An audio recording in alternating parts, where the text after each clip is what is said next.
നമസ്കാരം മലയാളി വാർത്തയിലേക്ക് സ്വാഗതം. ലോക്സഭാ തെരഞ്ഞെടുപ്പിന്റെ പ്രചാരണ ചൂടിലേക്കാണ് കേരളം കടക്കുന്നത്.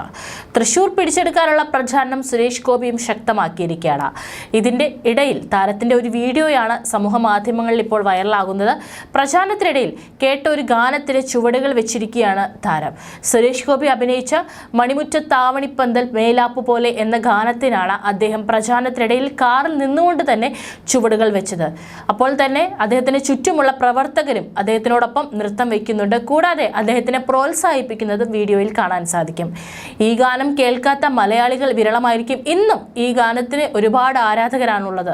സുരേഷ് ഗോപി, മീന എന്നിവരെ കേന്ദ്ര കഥാപാത്രങ്ങളാക്കി ഷാജോൺ കാരിൽ സംവിധാനം ചെയ്ത ഡ്രീംസ് എന്ന സിനിമയിലെ മനോഹരമായ ഗാനമാണിത്.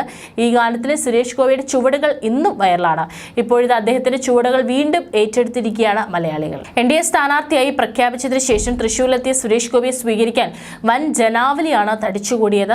കൊല്ലത്ത് നിന്നും തൃശൂർ റെയിൽവേ സ്റ്റേഷനിൽ വന്നിറങ്ങിയ സുരേഷ് ഗോപിയെ സ്വീകരിക്കാൻ ആയിരക്കണക്കിന് പേരാണ് റെയിൽവേ സ്റ്റേഷനിലെത്തിയത്. ഹാരമണിയിച്ചും അഭിവാദ്യങ്ങൾ അർപ്പിച്ചും സുരേഷ് ഗോപിയെ BJP പ്രവർത്തകരും ജനങ്ങളും സ്വീകരിച്ചു.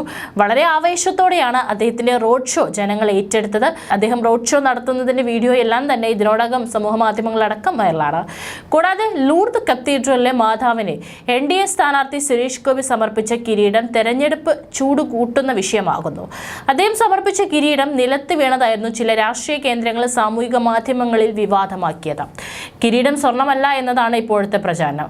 പള്ളി അധികൃതർ തന്നെ ഇത് തള്ളിക്കളഞ്ഞെങ്കിലും ആരോപണം അവസാനിപ്പിച്ചിട്ടില്ല.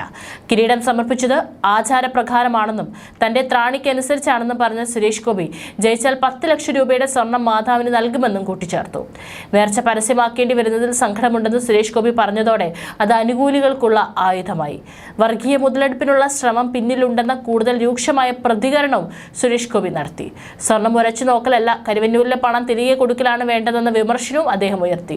ജനുവരി 15-നാണ് കുടുംബത്തോടൊപ്പം എത്തിയുള്ള കിരീട സമർപ്പണം. 5 പവൻ സ്വർണം പൂശിയ കിരീടമാണ് ഇതെന്ന് അന്ന് തന്നെ വെളിപ്പെടുത്തിയിരുന്നു. പൂർണ്ണമായി സ്വർണത്തിൽ നിർമ്മിച്ചതെന്ന് തെറ്റിദ്ധരിപ്പിച്ചിരുന്ന രീതിയിലാണ് കോൺഗ്രസ് ഇടതുപക്ഷ അനുകൂലികൾ സ്ഥാപിക്കാൻ ശ്രമിച്ചത്. കോൺഗ്രസ് നേതാവ് അനിൽ അക്കരെ ഇതേക്കുറിച്ച് പരോക്ഷമായ ഒരു ഫേസ്ബുക്ക് പോസ്റ്റ് ഇട്ടു.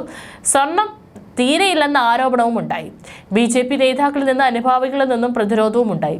BJP സംസ്ഥാന സെക്രട്ടറി A. നാഗേഷ് തന്നെ അനിൽ അക്കരയുടെ പോസ്റ്റിന് മറുപടി പറഞ്ഞു. ഇതിനുശേഷം ഇതേ ഇടവകക്കാരിയായ കോൺഗ്രസ് കൗൺസിലർ ലീല വർഗീസ് കിരീടം എത്ര പവനുണ്ടെന്ന് ഇടവക കൂട്ടായ്മ യോഗത്തിൽ ചോദ്യമുന്നയിച്ചിരുന്നു. ഏതായാലും വിവാദങ്ങളൊക്കെ ഇതിനോടൊപ്പം ചൂടുപിടിക്കുന്നുണ്ടെങ്കിലും തൃശൂർ ഇളക്കി മറിച്ചുകൊണ്ട് സുരേഷ് ഗോപിയുടെ റോഡ് ഷോ തുടരുകയാണ്.